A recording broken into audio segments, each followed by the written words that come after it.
Okay, I wanted to show you another trade in the FTSE futures from the European session using Trend Jumper.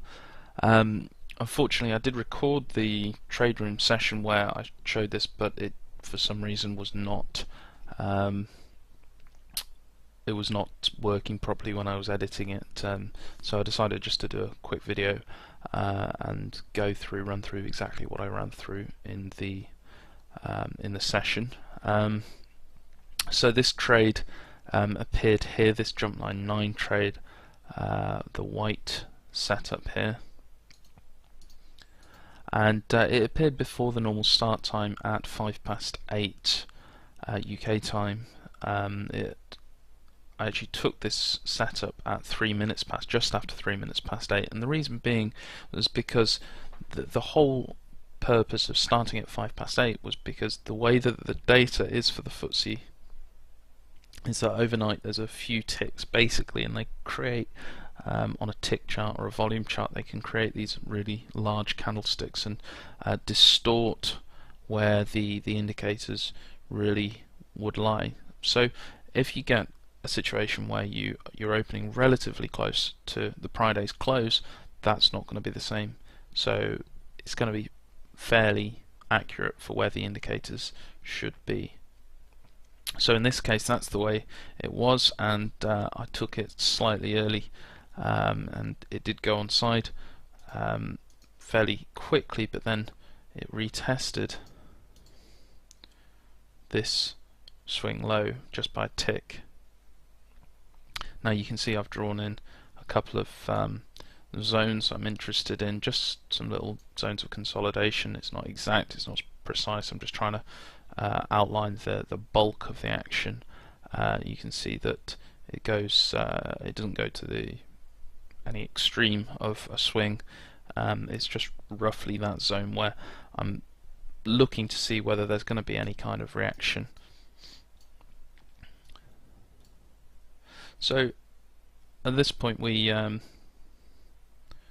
let me just draw in this line so that we can keep an eye on that.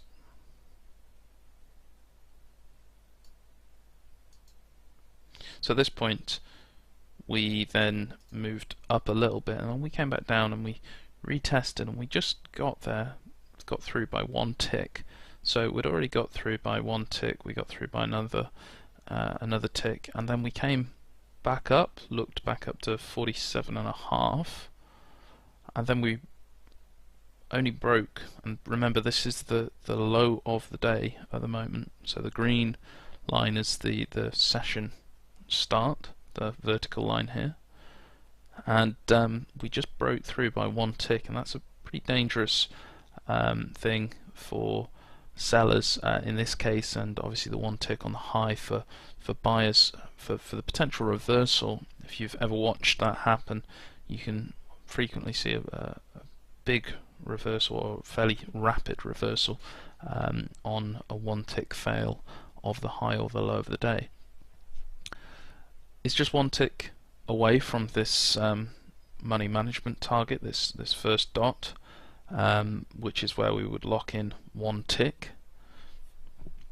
And so my view is that if it gets back above this swing high here at 47.5, I think that this stop is possibly vulnerable for a test, and this is not something that I want to happen, so I'm happy with the fact that it's just one tick away from the money management to actually count that as having activated. So at this point I've moved my stop from 54.5 down to 48, so the entry was at 48.5, moved it to 48. So the trade is in theory risk-free at this point. Remember, it's only in theory because your stop is basically a market order once it's activated, and if you get slippage then it could still lose you money on the trade, but in theory the trade's safe now. So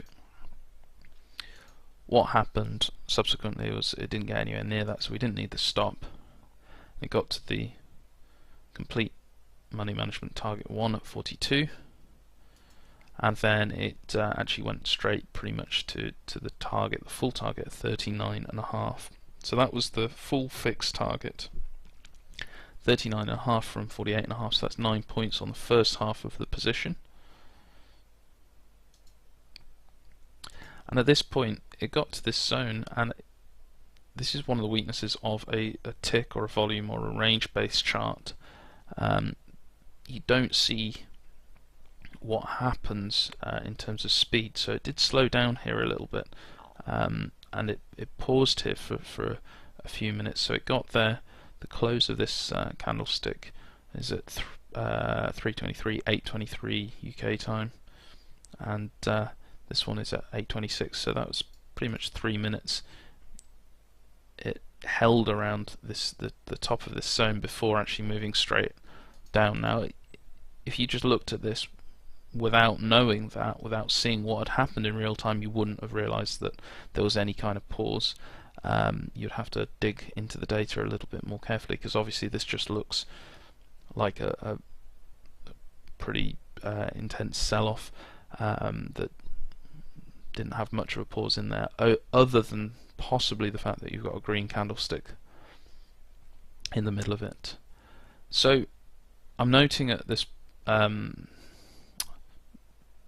point as well that the jump line 9 and the jump line 4 are quite close together, and they've expanded away from each other. Now, one thing that I do with the FTSE in particular is that I like to, if there's a big thrust, a quick move, I like to trail the jump line 4, because I don't want it to come too far back on me, especially if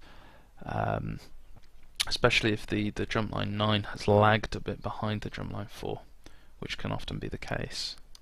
The jump line 9 is the preference, but in this case I did start trailing the jump line 4. So it's got through this area, and I'm looking for the target of the zone below. So down towards like the 23, 24 area, something like that. I've also drawn in a possible trend channel. It's not a good trend channel, I've just drawn it in as a possible channel. So there's a high resistance part of it, and a possible area where it might make a support line on the low of the channel. It happens to tie in nicely with that area that I'm interested in from back here. So we go forward, and this is exactly where we get to, and then I see a bit of a move back up. Now, the one thing that you'd say here is that, okay, well,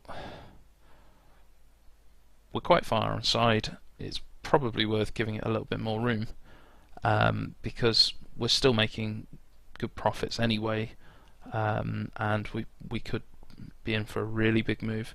However, we've seen a move here from a high of 59.5 down to a low of 23,